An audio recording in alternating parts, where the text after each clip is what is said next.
Hello everyone, welcome to our channel PKP. आज की class में हम सितंबर 2016 का मैथमेटिक्स पोर्शन जो कि आपका पेडागोजी पोर्शन है वो देखेंगे। ठीक है, और आपका कंटेंट अपलोड हो चुका है, आप पेडागोजी देखिए। और ये क्वेश्चंस बहुत आप ध्यान से देखिएगा, क्योंकि जितने भी क्वेश्चंस मैंने पेडागोजी के अभी तक कराए हैं वो कहीं ना कहीं आप देखोगे तो एक ही जैसे एक दूसरे से रिलेटेड क्वेश्चंस आते हैं। अगर आप उनको अच्छे से समझ लोगे तो आप बेस्ट नंबर स्कोर कर सकते हो। पहला क्वेश्चन है, क्लास सेकंड की एक शिक्षिका ने अपने विद्यार्थियों को 4 इकाई और 3 दहाई लिखने के लिए कहा। कुछ विद्यार्थियों ने 34, देखो 3 दहाई का मतलब ये यहाँ पर आएगा, 4 इकाई का मतलब ये यहाँ पर आएगा, 34 बनना चाहिए था, पर बच्चों ने 34 की जगह पर 43 लिख दिया। एक शिक्षिका के रूप में आप विद्यार्थियों को इस संकल्पना को कैसे समझाएंगे? ठीक है, तो ऑप्शन क्या क्या है वो देखिए आप। स्तंभ विधि में अभ्यास करने के लिए बहुत सारे प्रश्न देंगे, तो बहुत सारा क्वेश्चन देना बच्चों को ठीक नहीं है। विद्यार्थियों को गिन तारा पर प्रदर्शित करने के लिए कहेंगे और फिर लिखने को कहेंगे, तो ये अवेकस एक बेस्ट मेथड है कि यहाँ पर उनको बोलेंगे कि 4 गिन तारा बनाएं, यहाँ पर 3 और फिर 34 रिप्रेजेंट कर दे। ठीक है, तो ये तो बेस्ट तरीका है। उन्हें बताएंगे कि यह गलत है, फिर उन्हें सही उत्तर को 5 बार लिखने के लिए कहेंगे, तो ये भी बेस्ट ऑप्शन नहीं है। हमेशा दहाई इकाई को स्तंभों में लिखना सिखाएंगे जिससे कोई भ्रम ना हो, तो ये भी सही नहीं है। तो मोस्ट इंपॉर्टेंट इसका जो ऑप्शन होगा वो होगा ऑप्शन नंबर 2। नेक्स्ट क्वेश्चन है, गणित में प्रतिचित्रण के लिए निम्नलिखित कथनों में से कौन सा सत्य नहीं है? ठीक है, किसकी बात कर रहा है? मैपिंग की बात कर रहा है। तो मैपिंग जो है वो मैथमेटिक्स करिकुलम का पार्ट नहीं होता है, तो ऑप्शन नंबर 2 इसका डायरेक्ट ही आंसर हो जाएगा। ठीक है, और थर्ड क्वेश्चन है आपका 33, आकृतियों की बात हो रही है, यानी कि शेपिंग की बात हो रही है। आकृतियों ने निम्नलिखित पहलुओं में से किसका प्राथमिक स्तर से कोई संबंध नहीं है? तो जब शेप्स की बात होती है और प्राइमरी स्टेज पर बात होती है तो वहाँ पर सिमेट्री बताया जाता है, बच्चों को चौपड़ यानी कि टेस्लेशन बताया जाता है, पैटर्न बताया जाता है, बट उनको एंगल के बारे में नहीं बताया जाता है प्राइमरी स्टेजेस पे। ठीक है, तो ऑप्शन नंबर फर्स्ट इसका राइट आंसर हो जाएगा। नेक्स्ट क्वेश्चन है, गणितीय खेल और पहेलियां मदद करती हैं किस चीज़ में? बच्चों को गेम्स कराया जाता, पजल्स कराया जाता मैथमेटिक्स का, क्यों, किस चीज़ में वो हेल्प करती हैं? गणित के प्रति सकारात्मक अभिवृत्ति को विकसित करती हैं, बिल्कुल सही है। Positive attitude toward mathematics developed होता है, और डेली लाइफ से हम इसको रिलेट कर पाते हैं, थोड़ा सा इंटरेस्टिंग भी बना देता है, और क्या करता है, प्रॉब्लम सॉल्विंग स्किल भी डेवलप्ड होती है। तो कहीं ना कहीं ये चारों ही चीज़ें आती हैं पजल्स और प्ले से, तो ऑप्शन नंबर फर्स्ट इसका राइट आंसर होगा, क्योंकि ऑप्शन नंबर 1 में ABCD चारों ही ऑप्शन इंक्लूडेड हैं। ठीक है, नेक्स्ट क्वेश्चन है, एक दिए हुए आयत और समांतर चतुर्भुज, आयत होता है जिसके ऑल एंगल्स 90 डिग्री होते हैं और समांतर चतुर्भुज कुछ ऐसा होगा, परंतु क्लास 4th के अनेक शिक्षार्थियों ने उत्तर दिया कि समांतर चतुर्भुज का क्षेत्रफल अधिक है। शिक्षक शिक्षार्थियों को यह समझाने में किस प्रकार सहायता कर सकते हैं कि दोनों के क्षेत्रफल समान है, दोनों के ही एरिया समान है, पर बच्चे कन्फ्यूजन से कह रहे हैं कि पैरेललोग्राम का एरिया ज़्यादा है। तो टीचर इसको किस तरीके से समझाएंगे उन्हें ताकि वो अच्छे से समझ पाएँ?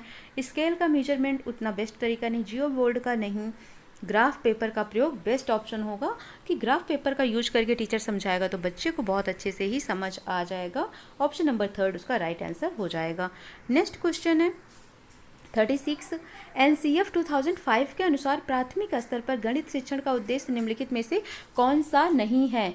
ठीक है, तो क्या क्या ऑप्शन है? गणित को बच्चे की जिंदगी के अनुभव का भाग बनाना, सही है। समस्या समाधान और समस्या प्रस्तुत करने के कौशल को प्रोत्साहित करना, तर्क संगत विचारों को प्रोत्साहित करना, गणित में उच्चतर और अमूर्त पढ़ाई की तैयारी कराना। तो प्राइमरी स्टेजेस पर उनको हायर लर्निंग और एब्स्ट्रैक्ट मैथमेटिक्स नहीं कराना होता है, तो ऑप्शन नंबर 4 इसका राइट आंसर हो जाएगा।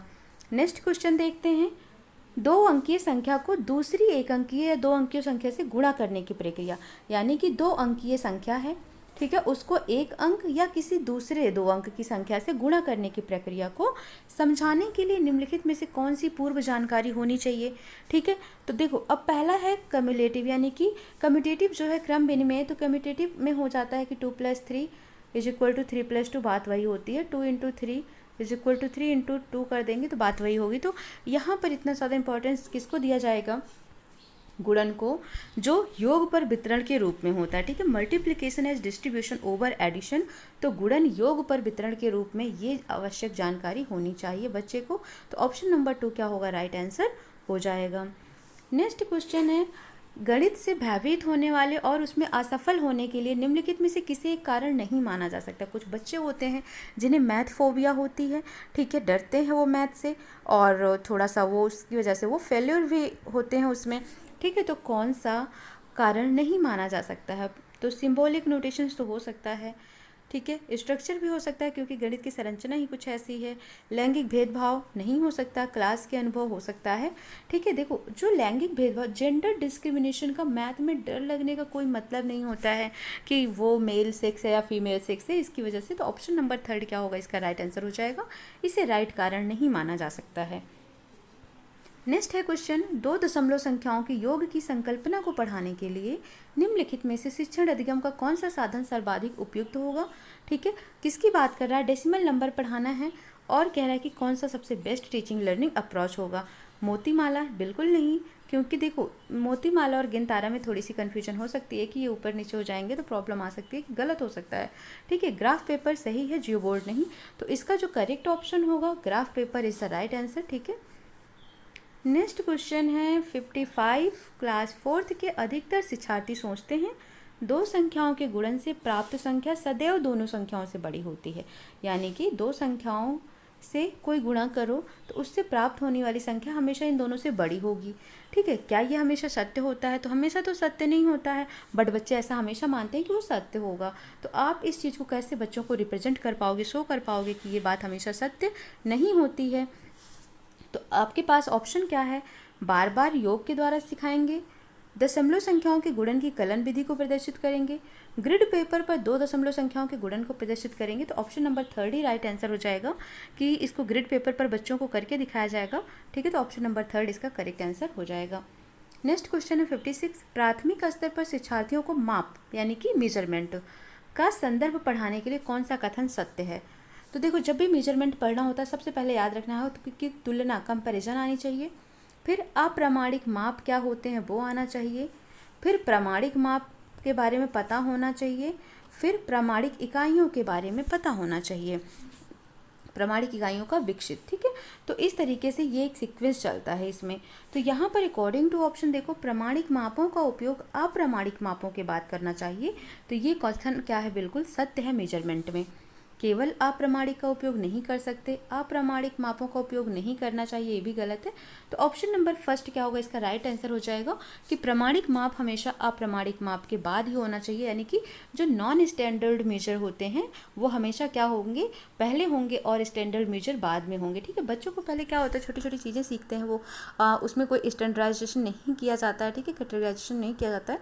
पहले उनको कुछ नॉन स्टैंडर्ड तरीके से वो चीज़ों को सेट कर पाते हैं, सीख पाते हैं, उसके बाद ही वो स्टैंडर्ड पर जाते हैं। तो ऑप्शन नंबर 1 क्या होगा, राइट आंसर हो जाएगा। नेक्स्ट क्वेश्चन है हमारा 57, वास्तविक जिंदगी से गणित का संबंध बनाने के लिए अंतर विषयों को विकसित करने के लिए निम्नलिखित में से किन मूल्यांकन योजनाओं का उपयोग किया जा सकता है? किसकी बात कर रहा है? यानी कि अपनी लाइफ को, रियल लाइफ को मैथमेटिकल से रिलेट करना है, ठीक है। और क्या करना है, प्रमोट करना है इंटरडिसिप्लिनरिटी को। तो कैसे किया जा सकता है, क्या योजना बना सकते हैं? तो देखो, चेक लिस्ट जहाँ पर हो उसको कट कर दो, क्योंकि जांच सूची से ये नहीं हो सकता है, ठीक है। तो ये दोनों तो ऑप्शन नहीं ही होंगे। अब इसमें देख लेते हैं, क्षेत्रीय भ्रमण, सर्वेक्षण और परियोजना। तो ये इसका बेस्ट तरीका हो सकता है, फील्ड ट्रिप, सर्वे और प्रोजेक्ट, ठीक है। तो ये योजना बेस्ट हो सकती है। ऑप्शन नंबर 3 राइट आंसर हो जाएगा। नेक्स्ट है 58, गणित के क्लासरूम में दृष्टिबाधितों के लिए निम्नलिखित में से किनका प्रयोग शिक्षा के साधनों के रूप में किया जाता है? दृष्टिबाधित की बात कर रहा है, जो विजुअली चैलेंज्ड हैं, ठीक है। तो यहाँ पर बात हो रही है कि जो बच्चे ऐसे होते हैं जो अपनी आंखों से नहीं देख सकते हैं, उनके लिए क्या तरीका बेस्ट हो सकता है?